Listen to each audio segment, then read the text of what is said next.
ఆంధ్ర రాష్ట్ర ఉప ముఖ్యమంత్రి గారు నమస్కారం అండి. పవన్ కళ్యాణ్ గారు నమస్కారం అండి. మా మా గ్రామంలో ఒక ఆడపిల్ల పుడితే కొత్త బాలిక సంరక్షణ పథకం కింద బాండ్లు ఇచ్చారండి.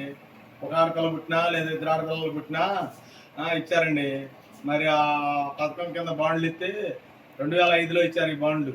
ఇప్పుడు 18 సంవత్సరాలు నిండినాయండి పిల్లలకి. ఇప్పుడు వెళ్ళి అంగన్వాడీ టీచర్లను అడుగుతుంటే మాకేం తెలవదయ్యా అంటున్నారండి. మేము అమృత్లూరులో అంగన్వాడీ ఆఫీసర్లు ఉన్నారండి, ఆడికి వెళ్ళి అడిగాం. అడిగితే మాకు ఆర్డర్స్ ఏం రాలేదు, వచ్చిన తర్వాత చెబుతామని అంటున్నారండి. కానీ మీరు మా గ్రామం తరఫున పెరవపాలెం గ్రామ ప్రజలు అడుగుతున్నారండి. మరి మీరన్నా స్పందించి ఈ ఆడపిల్లలందరికీ ఎల్ఐసి బాండ్లు, కొత్త బాలిక సంరక్షణ పథకం కింద బాండ్లు ఇచ్చారు, ఆ బాండ్లు డబ్బులు ఇప్పించండి. అందరూ సంతోషపడతారు. నమస్కారం అండి.